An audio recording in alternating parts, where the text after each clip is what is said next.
بسم اللہ الرحمن الرحیم، حسبی اللہ و نعم الوکیل۔ جی دوستو، آپ دیکھ رہے ہیں سمارٹ لائف کاسٹ اور میں ہوں عاطف رفیق چودھری۔ تو جی جناب، کچھ خبریں ہیں اور اس کے اوپر جو ہے وہ میں اپنا تجزیہ بھی پیش کروں گا۔ تو سب سے پہلے تو ایک بہت جو المناک قسم کا حادثہ پیش آیا ہے، جو سوات میں، دریائے سوات میں جو سیاح، بدقسمت سیاح جو ہے وہ ڈوب گئے، بچے ڈوب گئے، فیملیز ڈوب گئیں۔ اور یعنی یہ نہ صرف ریاست کا فیلئر ہے، بلکہ ضلعی انتظامیہ کا، پی ٹی آئی کی حکومت کا، اور ہر اس شخص کا جو اس ملک کا کرتا دھرتا ہے، جس کے کہنے پر اس ملک کے فیصلے ہوتے ہیں۔ تو مقصد یہ ہے کہ جب یہ کہا جا رہا ہے کہ وہاں لوگوں نے جو ہے وہ یعنی کنسرننگ اتھارٹیز کے ساتھ بات کرنے کی کوشش کی، لیکن وہ لوگ وقت پر نہیں پہنچے۔ لیکن اب کیا ہو رہا ہے؟ اب یہ ہو رہا ہے کہ جناب میاں نواز شریف جو ہے وہ بیرون ملک سے اس کے اوپر بیان دے رہے ہیں۔ شاہد افریدی صاحب، جنہوں نے کبھی زندگی میں، بلکہ ڈی چوک میں جب لوگوں کا قتل عام کیا گیا، معصوم شہریوں کا، پرامن احتجاج کرنے والوں کو، جنہوں نے کوئی بیان نہیں دیا، انہوں نے بھی ایک بیان دیا ہے۔ اسی طرح ایک پروپیگنڈا جو کہ مخفی ہے، جو شاید آپ کو معلوم نہیں، لیکن کون پھیلاتا ہے؟ یہی دو نمبر جو پٹواری آپ کو نظر آتے ہیں، یہ ایکچوئل دو نمبر پٹواری نہیں، ان کے پیچھے ٹیکس پیئر کا پیسہ لگوا کر جو کام پنجاب حکومت اور اس کے ساتھ ساتھ جو اسٹیبلشمنٹ کرتی ہے، وہ یہ کرتی ہے کہ چند اکاؤنٹ، چند نہیں، کئی ہزاروں اکاؤنٹ جو ہے وہ ایکٹیو ہو جاتے ہیں، وہ ایک ایسا بیانیہ پھیلانا لگ جاتے ہیں کہ دیکھیں جی کے پی کے میں پی ٹی آئی کی، عمران خان کی حکومت ہے، انہوں نے کیا کیا۔ تو یہ وہ لوگ ہیں، یہ اصل میں آپ کے فوجی بھائی ہیں، ٹھیک ہے، وہ بھی ایکٹیو ہو گئے ہیں۔ تو اس میں لیکن ایک جو بیان، یعنی آپ کو پتہ ہے کہ شاہد افریدی صاحب نے جو ہے یہ بیان کس تناظر میں دیا ہے، اور ان کی وہ کلاس بھی ہو رہی ہے، لوگ جو کیونکہ بہت زیادہ باشعور ہیں اس کی کلاس لے بھی رہے ہیں۔ لیکن یہاں پہ آپ کو ایک اور چیز سمجھنی پڑے گی کہ آپ باعث نہ ہوں اس میں مکمل طور پہ، آپ سمپلی یہ کہیں۔ اب شہباز گل صاحب کا ایک جو انہوں نے بیان دیا ہے، یا ایک کہہ لیں کہ انہوں نے وی لاگ کیا، اس میں انہوں نے کہا ہے کہ جناب نمبر ون جو ہے وہ مدد کے لیے نہیں پہنچی۔ تو یہ چیز پڑھ کے بہت سارے پی ٹی آئی کے لوگ خوش ہوں گے، لیکن یہاں پہ آپ کو دوبارہ سے سوچنے کی ضرورت ہے کہ جناب کس لیے، یعنی نمبر ون کیوں پہنچے؟ آج تک آپ اس چیز کو سمجھیں کہ دنیا میں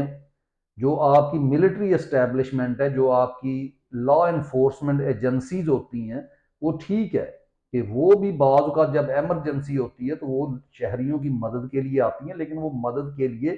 آپ کے وزیر اعظم یا آپ کے منسٹرز کے کہنے کے اوپر آتے ہیں، ایسے نہیں کہ جناب وہ اپنا ایک چورن بھیجتے ہیں اور پھر جیسے آپ کے D G I S P R صاحب آ کے بیان داغتے ہیں کہ جناب ہم تو سیلاب میں بھی مدد فرماتے ہیں۔ تو یہاں پر شہباز گل صاحب کو بھی یہ سوچنا چاہیے کہ آپ نے بات تو کر دی ہے، نمبر ون کو تو اس چیز سے رکنا ہے۔ آپ کے ادارے اتنے مضبوط ہوں، آپ کی ضلعی انتظامیہ، لیکن یہ کب ہوگا؟ جب یہی ادارے جو ہے انٹرفیئرنس نہیں کریں گے، جب یہ نہیں یعنی یہ ہر ادارے کو اپنا کام کرنے دیں گے، جب یہ پولیس کو مضبوط کرنے ہونے دیں گے، عدلیہ کو مضبوط ہونے دیں گے، ریسکیو ٹیم کے جو ادارے ہیں جہاں پہ ٹیمیں تشکیل پاتی ہیں، تو ان اداروں کو جب آپ مضبوط ہونے دیں گے۔ لیکن جب آپ کا مقصد جو ہے وہ، یعنی وہ کیا کہتے ہیں، سکورنگ، یعنی پولیٹیکل سکورنگ ہو، جب کہ اداروں کا تو، لیکن ہمارا ادارہ کیونکہ ایک پالیٹکس میں مکمل انٹرفیئر کرتا ہے، ایک عدد پولیٹیکل پارٹی اور جن کا انتخابی نشان بھی بندوق اسلحہ ہے، تو سب سے مضبوط پارٹی تو یہ ہے۔ اور آج تک لیاقت علی خان کی شہادت کے بعد ایک دن کے لیے بھی انہوں نے جو ہے وہ مکمل طور پہ کوئی سیاسی حکومت نہیں چلنے دی۔ یعنی اگر آپ عمران خان کے 2-3 سال کی جو ہے مثال دینا بھی چاہیں تو وہ بھی سیاست مکمل طور نہیں، وہ تو ایک کہہ لیں کہ غیرت مند شخص تھا، وہ فیصلے لیتا تھا اور ان کو کرٹیسائز کرتا تھا، مجبوراً ان کو پیچھے ہٹنا پڑتا تھا، لیکن ایسا ہوتا نہیں تھا کیونکہ خان صاحب کے اپنے بیان کے ادھر سے میں جو ہے کوئی کوشش کرتا ہوں، لوگوں کو پکڑ کے لاتا ہوں، ادھر سے جناب آپ کی بیوروکریسی، آپ کی ملٹری اسٹیبلشمنٹ کے جو ہے وہ فون آنے شروع ہوتے ہیں، ان لوگوں کو آزاد کروا دیا جاتا ہے۔ تو یہی وہ چیز ہے جناب، جب آپ کمیشن خور بن جائیں گے، جب آپ 3-4 سال کے لیے آئیں گے، پھر آپ اس ملک کے لیے کچھ نہیں کریں گے۔ اور یہ صرف ایک جگہ پہ نہیں، یہ آپ کے ججز، یہ آپ کی پوری بیوروکریسی اور اس پہ کس کا یعنی کنٹرول ہے؟ کنٹرول ملٹری اسٹیبلشمنٹ کا ہے۔ تو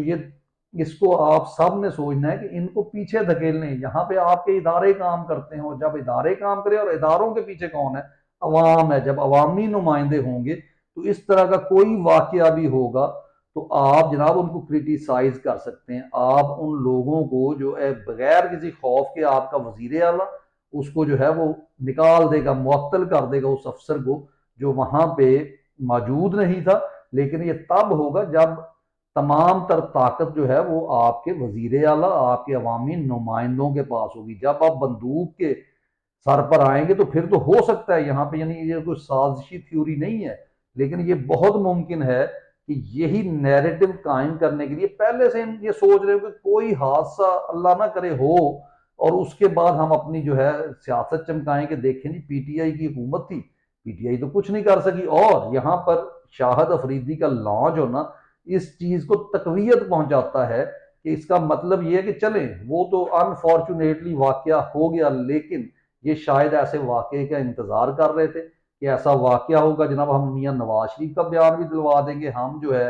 کیا کہتے ہیں شاہد افریدی جیسے لوگوں کا بیان، اور جو بیچارے ان پڑھ جاہل قسم کے جو پٹواری ہیں، جو نئے نئے تحریک انصاف کی طرف آئے ہیں، یا جنہوں نے دماغ کی تھوڑی سی یعنی پرتیں کھلنا شروع ہوئی ہیں، وہ دوبارہ سے اسی چیز کا شکار ہو گئے کہ جناب دیکھیں پی ٹی آئی کیا کر رہی ہے۔ پی ٹی آئی بالکل آپ کا ہر لیڈر، وہ جو کیا بھنگ پی کر سو رہے ہیں وہاں پہ جو ہے، جو وہاں بل تو انہوں نے پاس کروا دیا، وہاں تو اپنی ایفیشنسی دکھا دی، تو یہ اداروں کو مضبوط کس نے کرنا ہے؟ لیکن پھر بات وہی ہے کہ وہ پیچھے جو ڈنڈا لے کر بیٹھے نا، جنہوں نے یہ بل جو ہے منظور کروا لیا جب ان کے خلاف امریکہ میں احتجاج ہوا، تو ان کو یہ چاہیے کہ یہاں پر بھی آپ جناب شہریوں کے لیے، لیکن سر آپ یہ چیزیں ذہن میں رکھیں، جو بھی بندہ میری بات سن رہا ہے، کہ آپ کے لیے یہ نہ یہ ملٹری اسٹیبلشمنٹ، نہ ان کی قائم کردہ جماعتیں، نہ ان کا انٹرسٹ، ہم لوگ ہیں، عوام ہیں، اور نہ کبھی ان کا انٹرسٹ رہے ہیں اور نہ کبھی رہیں گے۔ یہ تو بڑی ایک طویل گفتگو ہے کہ اس کے اوپر اگر ہم بات کریں تو ہم بتائیں گے، اور انشاءاللہ کرتے ہیں آگے کہ یہ کس طرح ہر ادارے میں ان کی کالی بھیڑیں موجود ہیں اور کہاں کہاں یہ کرپشن کرتے ہیں جی۔ اس کے بعد ہے کچھ خبریں کہ اسرائیل کو تسلیم کرنے کے دعوے، اس میں ڈیٹیل سے بات کرتے ہیں۔ اسحاق ڈار صاحب نے بیان دیا ہے، اور بیان کیا ہے کہ اسرائیل میں سب سے پہلے اگر جو ہے دو قومی نظریہ، یہ کیا چیز ہے اس پہ میں بات کرتا ہوں، کہ اس کو اگر مانا جائے تو ہم جناب اسرائیل کو تسلیم کریں گے، اس پہ کیا بات ہے۔ اور پھر سب سے بڑی چیز D G I S P R, جن کے بارے میں کہتا ہوں کہ پاکستان کا سب سے ڈفر شخص اگر یہ جو ہے اور بے غیرت شخص ہے، وہ یہ D G I S P R ہے، اور اس نے جو بی بی سی کو انٹرویو دیا ہے، اور اس میں اس کے 3 متنازع بیانات ہیں جو کہ اس وقت یعنی عوام کے ہتھے چڑھے ہوئے ہیں، لیکن ان کو جناب فرق نہیں پڑتا، آپ جو مرضی کریں، ان کی وہ کیا کہتے ہیں نا مثال کے کتے والی کر دیں، ان کو فرق نہیں پڑتا، کیونکہ یہ وہ لوگ ہیں کہ جن کے اندر غیرت نام کی چیز، اتنی سی غیرت کی رمق بھی باقی نہیں ہے۔ یہ لوگ غیرت کے لیے مر مٹنے والے لوگ نہیں، یہ غیرت کے لیے جینے والے لوگ نہیں۔ اگر یہ غیرت مند ہوتے تو جتنی گالیاں یحییٰ خان کو پڑی، جتنی گالیاں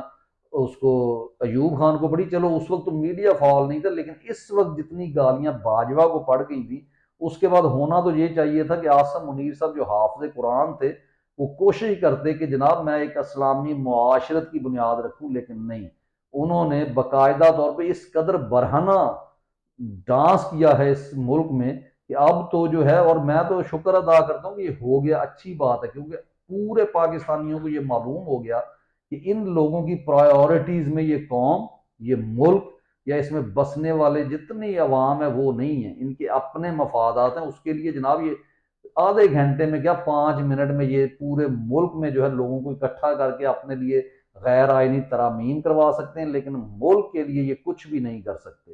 پھر اس کے بعد ہے جی ججز کا، جو کہ پوری عوام کو غصہ ہے، اس پہ کچھ ہم بات کرتے ہیں۔ حامد خان کا کہ یہ 13 ججز کیسے فیصلہ، 13 ججز کا جو ہے 10 ججز جو ہے اس پہ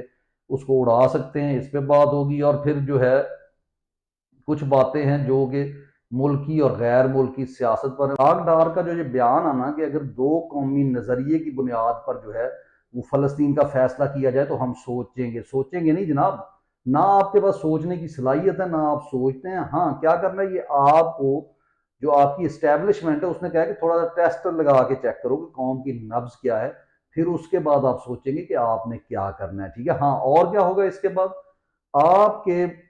کبھی بھی یہ مولوی، یہ 2 نمبر لوگ کبھی نکل کے فلسطین کے لیے نہ یہ احتجاج کر سکتے ہیں، نہ ان میں جرت ہے۔ یہ کب نکلیں گے یہ مولوی؟ جب آپ کی اسٹیبلشمنٹ کو یہ لگے گا کہ ملک میں جناب اور بہت سے مسائل ہیں جن کی طرف یہ قوم جاگ گئی ہے، اس کی یعنی آپ احتجاج کے لیے نکل آئیں، آپ رجیم چینج کے خلاف نکل آئیں، تو پھر کیا ہوگا، پھر یہ کوئی نہ کوئی ایسا واقعہ اس کو بنائیں گے جہاں پہ شیعہ سنی یا آپ کی فلسطین کے لیے پھر جناب خود یہ مولویوں کو کہیں گے کہ نکلیں، ان کو پورا فیسیلیٹیٹ کریں گے، وہاں قتل و غارت کروائیں گے، اور پھر اس کے بعد جو ہے وہ آپ کو لگے گا کہ جیسے لوگ جناب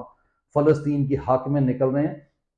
تو سمپل سی بات ہے، یہ 2 قومی نظریہ ہے کیا کہ کچھ لوگوں کی رائے ہے، 2 طرح کے نیریٹوز ہیں کہ ایک یہ ہے کہ جناب کہ اگر وہاں پہ یہ تسلیم کیا جائے کہ وہاں پہ فلسطین اور اسرائیل 2 ملک ہیں، 2 قومیں ہیں، اور ان کو پورے پورے جو ہے ان کے حقوق دے دیے جائیں۔ اور دوسرا یہ ہے جو قائد اعظم نے اور دوسرے لوگوں نے بھی کہا تھا کہ جناب یہ جو ہے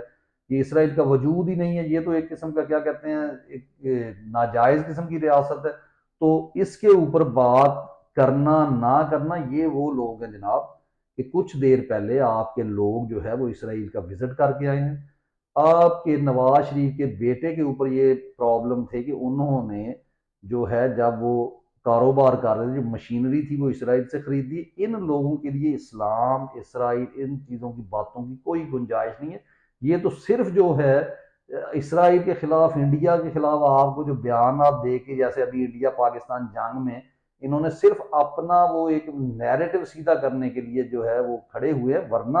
آپ سمجھیں کہ آپ کے مکان پر قبضہ ہو گیا ہے تو ٹھیک ہے، وہ تو قبضہ گروپ بھی دوسرے تیسرے دشمن کے ساتھ لڑتا ہے، تو وہ یہ لڑائی کرتے ہیں، وہ یہ لڑیں گے۔ باقی اسرائیل کے آگے یہ لیٹنے والے لوگ ہیں، امریکہ کے آگے یہ لیٹنے والے لوگ ہیں، اور آج تک انہوں نے ملک پر قبضہ کیا۔ جب تک آپ کا بنیادی مسئلہ یہ ہے کہ اس وقت آپ کا فلسطین مسئلہ نہیں ہے، آپ کا مسئلہ یہ ہے کہ آپ کے ملک میں جناب 2 نمبری ہو رہی ہے۔ آپ کے ملک میں جو ہے لوگوں کا جب علاج کیا جاتا ہے تو وہاں ڈاکٹر 2 نمبری کرتا ہے، آپ کا پٹواری 2 نمبر ہے، آپ کا ٹیچر 2 نمبر ہے، آپ کی پولیس 2 نمبر ہے، آپ کی آرمی تو 2 سے کئی نمبر آگے ہے، اور آپ کے سیاستدان 2 نمبر ہیں۔ اس کی وجہ کیا ہے؟ صرف اور صرف وہ کلاس جو آپ کو رول کرتی ہے، اور یہ بات 2 نمبر انہوں نے پھیلائی ہے کہ جناب آپ لوگ صحیح نہیں ہیں تو اوپر کیسے صحیح ہو جائیں گے۔ یہ بات بالکل ٹھیک ہے، لیکن اس کے لیے بھی ضرورت یہ ہوتی ہے کہ آپ کو کوئی مبلغ ہو، آپ کے اندر یہ چیزیں آپ کو کم از کم، یعنی آج آپ بڑے سے بڑے مہذب ملک میں اگر آج قانون کو ایک سائڈ پہ رکھتے ہیں تو وہ جو آپ کو بڑے سیویلائز لوگ نظر آتے ہیں نا، وہ بھی جو ہے قانون شکنی کریں گے۔ تو اس لیے ایک ریاست کی طرف سے آپ کے اوپر سختی ہونا ضروری ہے، لیکن یہاں پہ جناب ریاست سمجھے جب آپ کی ملٹری اسٹیبلشمنٹ GHQ جائے گا تو کیا آپ کی ریاست ہوگی، اور کیا آپ کی قوم ہوگی، اور کیا آپ کی اخلاقی ویلیوز ہوں گی، کیا آپ کی قومی ویلیوز ہوں گی؟ یہاں پہ تو صرف فوجی ویلیوز ہوں گی جناب۔ تو اس کے بعد ہے جی، اب سب سے بڑا جھوٹ جو ہے، کیونکہ کافی لمبا ہو گیا ویلوگ، اس پہ میں بات ختم کروں گا۔ سب سے بڑے جھوٹ، ویسے تو ایک BBC کو جو انٹرویو دیا DGISPR نے، پہلی بات تو یہ ہے کہ ایک DGISPR کا انٹرویو دینا اور اس میں سیاست کے اوپر، مسنگ پرسنز کے اوپر، اور دوسری تیسری باتیں کرنا بغیر کسی جو ہے وہ کیا کہتے ہیں عوامی نمائندے کی اجازت کے بغیر، یہی جو ہے قانون شکنی ہے۔ لیکن انہوں نے جناب جو 3 جھوٹ بولے ہیں، سب سے پہلے انہوں نے جھوٹ بولا ہے کہ ہمارا جناب سیاست سے کوئی تعلق نہیں۔ نمبر 2 انہوں نے کہا میڈیا آزاد ہے، اور نمبر 3 جو انہوں نے جناب بیان دیا وہ میں آپ کو کہتا ہوں کہ کیا دیا، مسنگ پرسن کہا جی کہ مسنگ پرسن جو ہے کوئی نہیں کرتا، ہم کہاں کرتے ہیں۔ یعنی 3 کے 3 جھوٹ کے جناب اپنا DGISPR صاحب، آپ پتہ نہیں کون سا سستا نشہ کرتے ہیں یا کیا کرتے ہیں، آپ کو شرم بھی نہیں آتی کہ اگر آپ کھڑے ہیں نا قانون توڑ کے، اگر آپ نے غیر آئینی ترمیم کی اور آج اپنے باپ اپنے بڑے کے لیے آپ جو ایک اور آئینی ترمیم لانا چاہتے ہیں تاکہ آپ کا فیلڈ مارشل اوور آل نظر آئے کہ ویسے تو انہی کا کنٹرول، لیکن اور اس کو پتہ نہیں کن کو دکھانے کے لیے یہ کرتے ہیں، کون سا جناب انہوں نے ڈرامہ رچایا ہوا ہے۔ ایکچوئل آپ یہ سمجھیں کہ جناب آپ ہی آئین شکن ہیں، آپ ہی اس ملک کے دشمن ہیں، آپ نے اس ملک کی جو کیا کہتے ہیں نا کہ بنیادوں کو کھوکھلا کر دیا، آپ نے اس کو یرغمال کیا ہوا ہے، اس قوم کو، اس ملک کو۔ اور آج سے نہیں، یہ لیاقت علی خان کی شہادت کے بعد سے کوشش تو بلکہ آپ پہلے سے بھی کی تھی، یعنی میں جو آپ کو پہلے ایک سٹوری کر چکا ہوں کہ ایکچوئل قائد اعظم کا زیارت میں جانا، رہنا، یعنی ایک ٹی بی کے مریض کو سرد علاقے میں جانا، کون سی جناب سینس اور کامن سینس میں آتی ہے بات؟ آپ نے ان کو قتل کروایا، ان کو مارا، آپ کی پور ایڈمنسٹریشن جو تھی، ہر چیز آپ کے، تو آج تک جناب یہ ملک جو ہے وہ آپ کے قبضے میں ہے۔ اور کہاں پہ آپ نے میڈیا کو اجازت دی ہے؟ کتنے صحافیوں کو آپ نے مارا، ارشد شریف کو آپ نے قتل کروایا، آج تک اس کیس کے اوپر کوئی فیصلہ نہیں ہو سکا، اور آپ کہتے ہیں جناب صحافت جا، اور آج بھی صحافی جو پاکستان میں بتاتے ہیں، احمد نورانی صاحب کا وہ سنیں بیان، اس کے بعد عمران ریاض خان ہے کہ آپ کے لوگ ان کو اٹھا کے لے جاتے ہیں، ان کو مارتے ہیں، اور پھر آپ کہتے ہیں کہ ہمارا تو کوئی تعلق نہیں، مسنگ پرسن ان کے لیے، آپ کے لیے وہ بیچاری ایک خاتون جو ہے مہرنگ بلوچ نکلی ہے، آپ جناب اس کو غدار ڈکلیئر کر رہے ہیں۔ آپ کو شرم آتی نہیں ہے؟ نہ آپ کو پہلے ملک توڑ کے آئی، نہ آپ کو اب شرم آتی ہے، اور بے غیرتی آپ کرتے بی بی سی کو انٹرویو دیتے ہوئے آپ جھوٹ پر جھوٹ بولتے، تو کم از کم اگر تھوڑی سی غیرت ہے نا، تو اے بے غیرت آدمی، تو اسی اپنے سٹانس کے اوپر ڈٹ جاؤ کہ ہاں ہم کرتے ہیں جو ہمارا اکھاڑنا ہے اکھاڑ لو،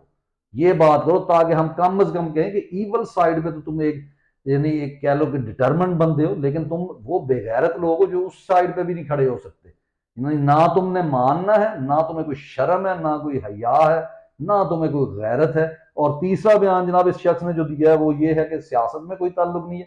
کس نے جناب آج تک الیکشن جو 17 سیٹ والوں کو اٹھا کے کس نے آگے پھینک دیا؟ کس نے جو ہے وہ علی امین گنڈا پور جیسے مینج لوگوں کو، جب انہوں نے آپ کے سامنے شکست تسلیم کر لی تو اس کو آگے انٹروڈیوس کروایا؟ کون ہے جو ٹی ویوں کے، سب سے پہلے تو یہی چیز کہ آپ ٹی وی کے اوپر بیٹھ کے جب عمران خان کی بات یا یہ بی بی سی کو انٹرویو دیتے ہوئے، یا آپ گفتگو کریں جناب خارجہ پالیسی کی، یا آپ کا جو ہے وہ جناب کیا کہتے ہیں وہ بونگا قسم کا جو آرمی چیف ہے فیلڈ مارشل، وہ بیرون ملک جا کے امریکہ میں جا کے ٹرمپ سے ملے، اور اس سے منتیں کر کے جو ہے لنچ کرنے کے بعد جو ہے کہے کہ جناب فیلڈ اس کو کیا کہتے ہیں ٹرمپ کو جو ہے وہ امن کا نوبیل پرائز دینا چاہیے، تو کس سے آپ نے اجازت لی ہے؟ تم ہوتے کون ہو یہ ڈیسائیڈ کرنے والے کہ امن کا جو ہے نوبیل پرائز ملنا چاہیے؟ تم بے غیرت ایک ملک کی جو ہے وہ صرف اور صرف ایک فوج کے سربراہ ہو، اور تم یہاں پہ خارجہ پالیسیاں، تم یہاں پہ میڈیا کو، تم جو ہے عمران خان کو، سابق وزیر اعظم کو، اور پوری قوم کو جو ہے تم نے جو ہے وہ کیا کہتے ہیں پکڑا ہوا ہے، ان کو ایک قسم کا یرغمال بنایا ہوا ہے، اور پھر آگے سے بکواس کرتے ہو کہ تمہارا جو ہے سیاست میں کوئی تعلق نہیں ہے، اور تم جو ہے پاکستان میں مسنگ پرسن سے تمہارا تعلق نہیں ہے، اور میڈیا جو آزاد ہے اور تمہارا اس میں کوئی انٹرفیئرنس نہیں ہے۔ انتہائی شرمناک قسم کے یہ لوگ بے غیرت لوگ ہیں جن کے خلاف قوم کو کھڑا ہونا ہوگا، ورنہ یہ کبھی آپ کو حقیقی آزادی نہیں دیں گے، آپ کا دین کو پنپنے کا موقع نہیں دیں گے، آپ کے ملک میں، ہمارے ملک میں کبھی جو ہے اخلاقیات نہیں آئے گی جب تک یہ موجود ہے۔ اب آپ نے کیا کرنا ہے؟ جب یہ ساری چیزیں تو بتا دی ہیں، میں بھی آپ بھی جانتے ہیں کہ یہ ساری چیزیں ہو رہی، آپ نے کیا کرنا ہے؟ آپ کو ان کا بائیک آؤٹ کرنا ہے۔ وہ بائیک آؤٹ اگر سول ڈس اوبیڈینس نہیں بھی کر سکتے، آپ کو ایک ذہن بنانا ہے کہ دنیا ادھر کی ادھر ہو جائے، یہ جو آپ کے بچوں کو، اسکول کے بچوں کو گمراہ کرنے کی کوشش کر رہے ہیں نا، یہ جو کبھی اپنا سانگ بنا لیتے ہیں، کبھی ڈرامے رچاتے ہیں، کبھی یہ یونیورسٹی میں انہوں نے تو بھگا دیا یونیورسٹی اور کالج، اب یہ چھوٹے بچوں کے ذہن سازی کر رہے ہیں، اس کے لیے درخواستیں جمع کرائیں عالمی اداروں میں کہ جناب یہ ہمارے بچوں کے ذہن، یہ بہت بڑا ایک جرم ہے جب آپ اپنے بچوں کے دماغوں میں بائی ہک اور بائی کروک اپنا نیریٹو، غلط نیریٹو ڈالنے کی کوشش کرتے ہیں۔ اس کے لیے سٹینڈ لیں، اس کے خلاف آواز اٹھائیں، جب تک یہ نہیں ہوگا یہ چھٹے ہوئے گھنڈے ہیں جو اسی طریقے سے اس ملک کی اخلاقیات کو، اس کے آئین کو اور اس کے مستقبل کو اپنے پیروں، اپنے بوٹوں کے تلے رونتے رہیں گے۔ اب آپ کے ذہن میں ہے کہ کیوں دوسرے لوگ بھی نہیں اٹھ رہے؟ بیوروکریسی، ہر ادارہ، انہوں نے پوری پلاننگ سے 76 سال میں تباہ و برباد کیا ہے، صرف اسی کو، کیونکہ پہلے آپ اٹھتے نہیں تھے، اب جب آپ کھڑے ہوئے ہیں تو یہ مکمل ننگے ہو کر آپ کے سامنے کھڑے ہو گئے ہیں، تو اس پہ تمام قوم کو سوچنا ہوگا۔ اجازت دیجیے، اللہ حافظ، پاکستان زندہ باد۔